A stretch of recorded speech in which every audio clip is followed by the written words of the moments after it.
Hey there, it's Willow from OutCenter, and we are continuing our No Silly Questions series on conversion therapy. And our previous video covered what these efforts do. We talked about real survivors, real harm, the real data on PTSD, depression, internalized shame, and self-harm. So our question is, now what? If this is happening in our communities, in our schools, perhaps our churches, or maybe even in our own families, what do we do about it? So on today's No Silly Questions, what we're going to be talking about is our response to stop conversion therapy. This is No Silly Questions, our show on LGBT, FAQs, and fast facts. There are no silly questions, so ask yours at outcenter.org/questions. If you're a young person, parent, therapist, faith leader, or educator, you're probably wondering, okay, so what do I do if I see that conversion practices have showed up in my backyard?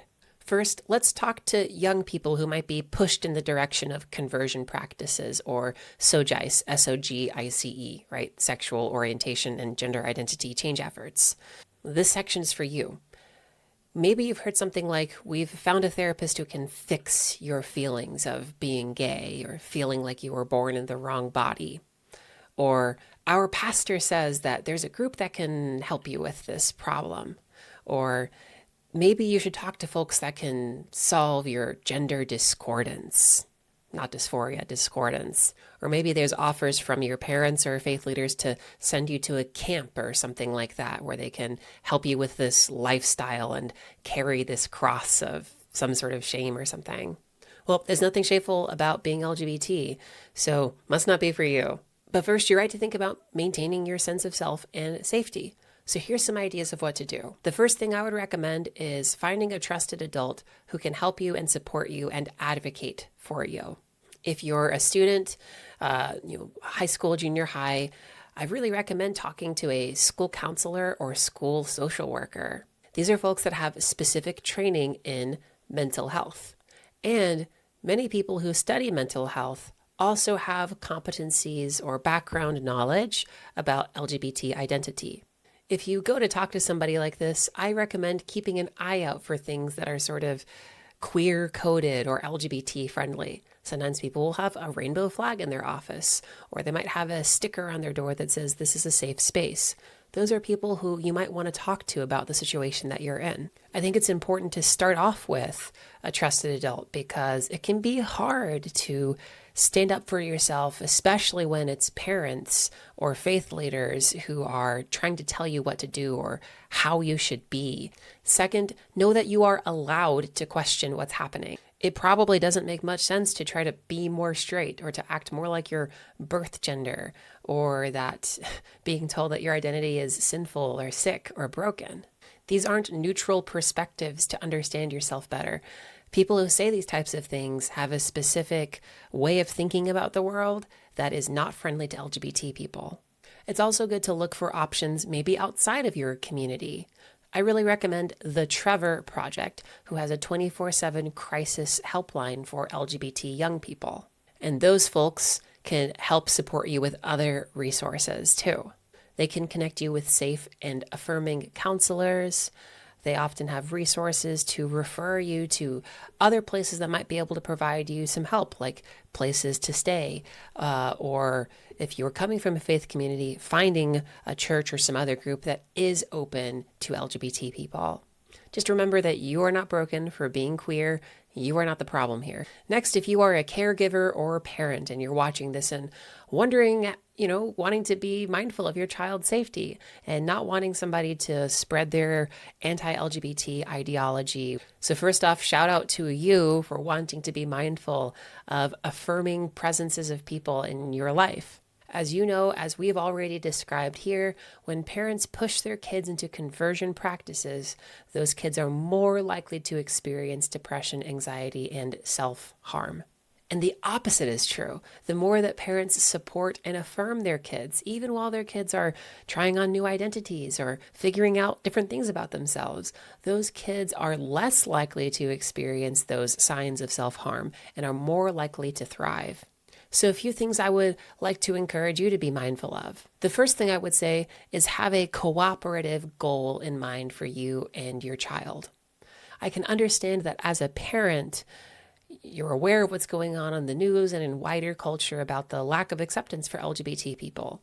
And maybe it might frighten you if your kid comes out to you, knowing what you know about the wider, unaccepting world around us. Your goal is to keep your child safe and loved and alive. So that might change who you look to for support.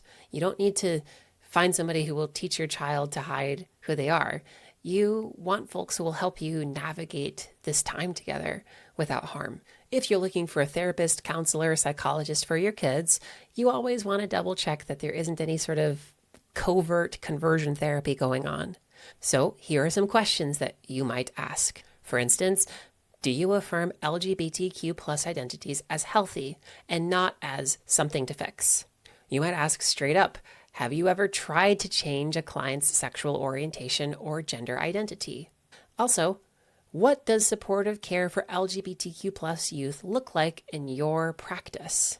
If the answers sound like, oh, we help people overcome these unwanted feelings of gender and sexual attraction, that's a red flag. As I've mentioned before, you can go to outcenter.org/directory to check out providers that we have already vetted and those who have proved themselves to be fully accepting of LGBT people. Third, find support for you as a parent. It's okay to need a space to process your own feelings.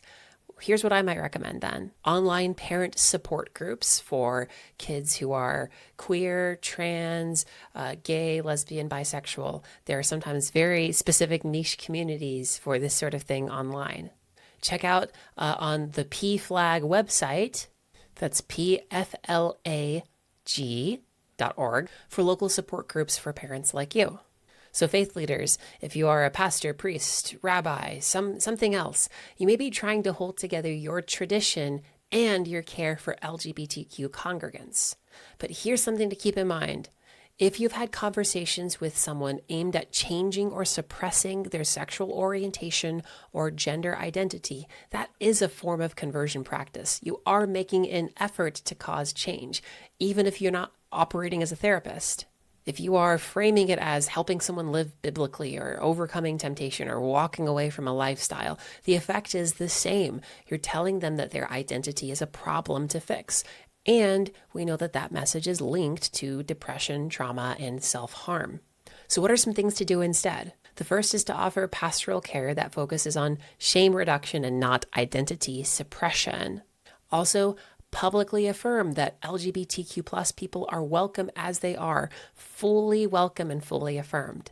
Further, refer congregants to affirming therapists, not ex-gay or healing ministries. And learn from theologians and other communities who have already done the work of integrating their faith and LGBTQ affirmation.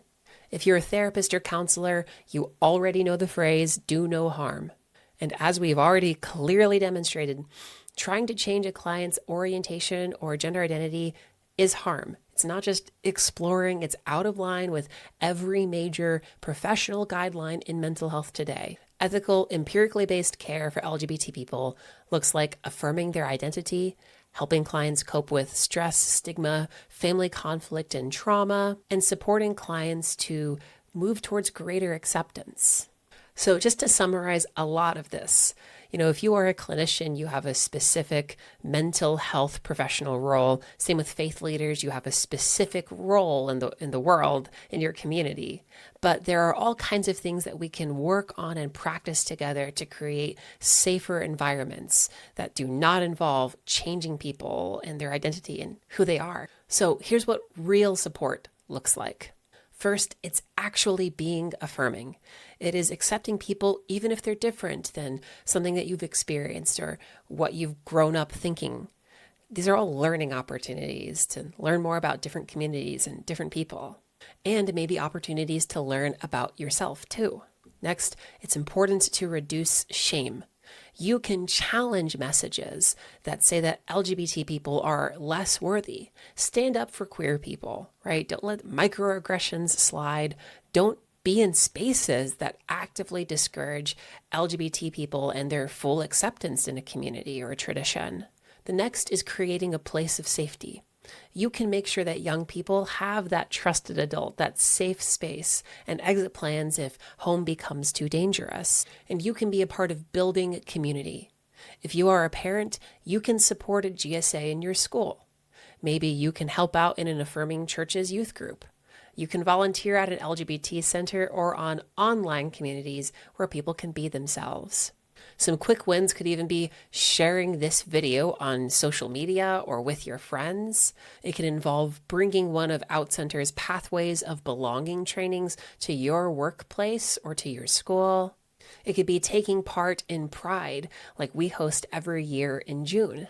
So yeah, that's really what can make a big difference, helping to create and cultivate a caring community. In our next video, we'll look at what advocacy looks like in Michigan and beyond, and what we can do at that policy level to try to support affirming care and to prevent SOGICE and conversion therapy from showing up in our communities.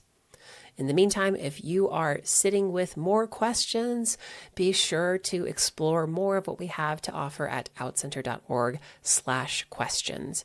If you are enjoying these videos and you want to continue, if you want these to keep going, you can support our work at outcenter.org/donate. We appreciate your support and we appreciate what you're doing to create a welcoming community.